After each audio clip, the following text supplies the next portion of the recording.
My dear friends, in the previous videos, we have sufficiently discussed with regard to the meaning of verb, sentences, types of tenses, and 12 important verbal sentences.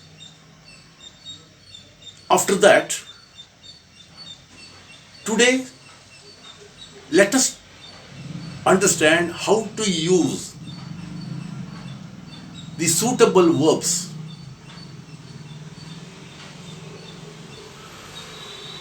in accordance with the tense and subject.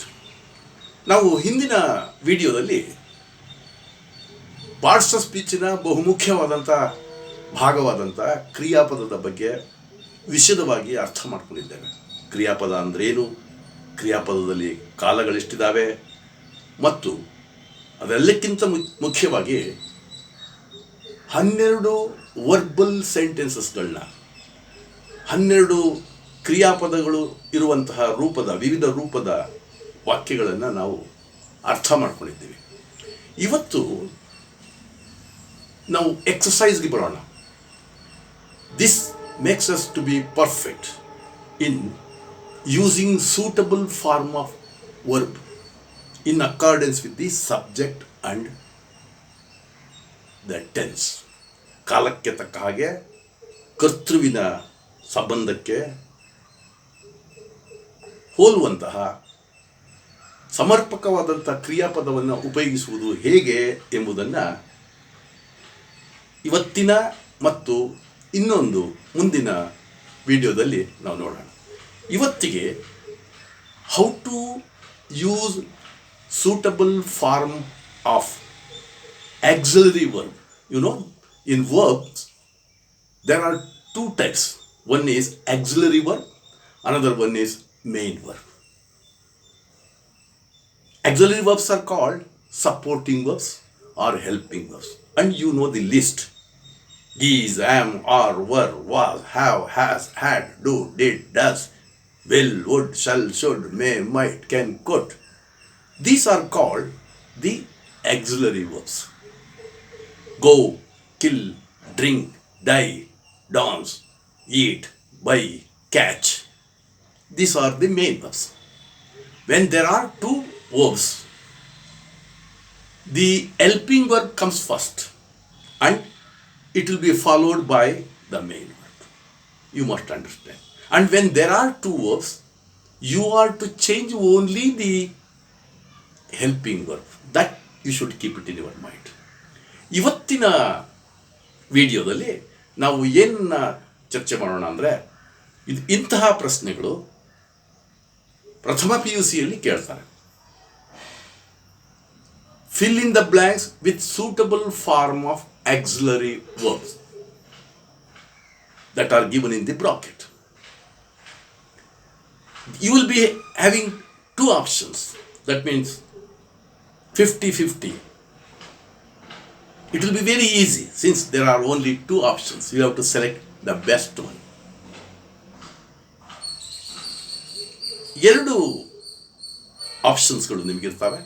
ಅದರಲ್ಲಿ ಒಂದು ಅತ್ಯುತ್ತಮವಾದದ್ದನ್ನು ನೀವು ಆಯ್ಕೆ ಮಾಡಿ ಖಾಲಿ ಇರುವ ಜಾಗದಲ್ಲಿ ಭರ್ತಿ ಮಾಡಬೇಕು. ಇದನ್ನು ಪ್ರಥಮ PUCನಲ್ಲಿ 2 ಅಂಕಗಳ ಪ್ರಶ್ನೆ ಇರ್ತದೆ. You please understand. Very simple it is. Before going to understand how to answer these questions, you should have this list I have given in the previous class. For I, you should use am or was or and have or had. See, am for present tense, was past tense, have present tense, had past tense. For these 3, that is we, they, you can't use am. You have to use are, present tense, were past tense, have present tense, had past tense. ಇಲ್ಲಿ he, she, it ಇವುಗಳು ಬಂದಾಗ third person singular ಇವು ಬಂದಾಗ you have to use is in present tense, was past tense, has, that has to be used has in case of these three, and had past tense. ಇದು ಗಟ್ಟಿಯಾಗಿ ನಿಮ್ಮ ಮನಸ್ಸಿನಲ್ಲಿ ಈ table ನಿಮ್ಮಲ್ಲಿರಬೇಕು. ಹಂಗಿದ್ರೆ you can easily answer these questions. There are 10 questions, right? Now let's go to the first one. The narrator, it is third person. Narrator is singular. So what you have to use, come to this here. See, narrator have, no, narrator has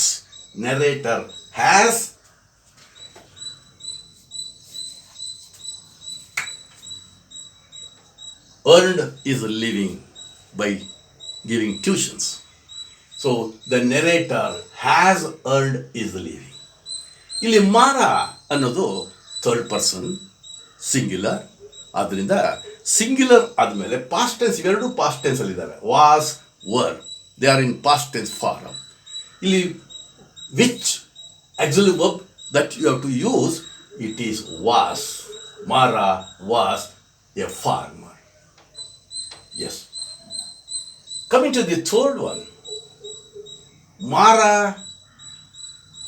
have ಅಂತ ಎಲ್ಲೂ ಹೇಳಲ್ಲ. ಆದ್ದರಿಂದ Mara had gone out. Past tense. ಇದು ನಮ್ಮ ಕತೆ, ಗತಿಸಿ ಹೋದಂಥ ಕಥೆಯ ಬಗ್ಗೆ ಹೇಳ್ತಾ ಇದ್ದೀವಿ, ಮಾರನ ವಿಚಾರ. ಇಲ್ಲಿ ಏನೇ ಅದ ಪಾಸ್ಟ್ ಟೆನ್ಸಲ್ಲಿ ಇದ್ರೂ we can't use this have, because ಇಲ್ಲಿ it doesn't agree with this Mara. ಅಕಸ್ಮಾತ್ ಇಲ್ಲಿ ಏನಾದರೂ ಹ್ಯಾವ್ ಬದಲು ಹ್ಯಾಸ್ ಏನಾರು ಇದ್ದಿದ್ರೆ ಅಫ್ಕೋರ್ಸ್ ಮಾರ ಹ್ಯಾಸ್ ಗಾನ್ ಔಟ್ ಅನ್ಬೋದಾಗಿತ್ತು. ಇವು ಎರಡು ಆಪ್ಷನ್ಸಲ್ಲಿ which is the appropriate one is, it is had. Right? Coming to the fourth one, one of the problems. ಸಾಮಾನ್ಯವಾಗಿ ನಿಮಗೆ ಗೊತ್ತಿರಬೇಕು, ಕರೆಕ್ಷನ್ ಆಫ್ ಸೆಂಟೆನ್ಸಲ್ಲಿ ಒನ್ ಆಫ್ ಬಂದರೆ the next noun should be in plural form. That is why ಇಲ್ಲಿ problems. one of the problems. So this is one of the pens ಅಂತ ಹೇಳಬೇಕು. This is a pen, of course. one of ಬಂದಾಗ ಸಾಮಾನ್ಯವಾಗಿ ಅನೇಕ ಜನ ಇಲ್ಲೇ ತಪ್ಪು ಮಾಡ್ತಾರೆ. one of ಉಪಯೋಗಿಸಿದಾಗ the next noun should be in plural form. Mr. Modi is one of the prime ministers. Please understand. Kaveri is one of the rivers. Bengaluru is one of the cities. Bengaluru is a city. One of ಉಪಯೋಗಿಸಿದಾಗ ಜ್ಞಾಪ ಇಟ್ಕೊಳ್ಳಿ, one of ಬಂದಾಗ the next noun should be in plural form. Yes. So ಇಲ್ಲಿ one ಅನ್ನೋ singular, ಆದ್ದರಿಂದ one ಬಂದಾಗ one of the problems, ಇಲ್ಲಿ plural ಬಂದ್ಬಿಡ್ತು ಅಂತ ಹೇಳ್ಬಿಟ್ಟು ಆರು ಉಪಯೋಗಿಸ್ಬಿಟ್ಟಿರಿ. No, you should not use it. You should use is. One of the problems is that. Okay, coming to fifth one, I is Mara. No, ಸಾಮಾನ್ಯವಾಗಿ is ಅನ್ನು ಉಪಯೋಗಿಸೋದಿಲ್ಲ. I am, just see, I am Mara. Okay, ನಾವು ಒಂದು present ಟೆನ್ಸಲ್ಲಿ ಇದೆ ಅಂತ ಅರ್ಥ. So ಇಲ್ಲಿ present ಟೆನ್ಸಲ್ಲಿ ಇದೆ ಅಂತಂದಮೇಲೆ ಈಸ್ ಅಥವಾ ವಾಸ್ ಹಾಕ್ಬೋದು. ಅಲ್ಲಿ ಪ್ರೆಸೆಂಟ್ ಟೆನ್ಸ್ ಇರೋದ್ರಿಂದ is has to be used, was should not be used. ಇಲ್ಲಿ ವಾಸ್ನ ಉಪಯೋಗಿಸೋದಿಲ್ಲ. Now it is called the Veda. Okay. You ನೋಡಿ, you have ಬರಬೇಕು. You has ಅಲ್ಲ, you have some vague notions. So you have to use have, not this. Has. Coming to eighth one, I is narrating the story. So this should be used. I is ಉಪಯೋಗಿಸಲ್ಲ. ಎಲ್ಲೂ I was narrating the story. Right? He has have. So ಇಲ್ಲಿ ನೋಡಿ, he has have ಉಪಯೋಗಿಸೋದಿಲ್ಲ. He has some vague notions. There is are ಅಂತ. But ಇಲ್ಲಿ around me good men ಅಂದ್ರೆ plural ಬಂತು. There are around me good men. So is ಅನ್ನ ಉಪಯೋಗಿಸುವಂಗಿಲ್ಲ. ಸಾಮಾನ್ಯವಾಗಿ there is a book, but there are students. Good men ಅನ್ನೋದು it indicates plural. So you should use there are around me good men. So one must be very careful in using the auxiliary verb. These verbs should be used in accordance with the subject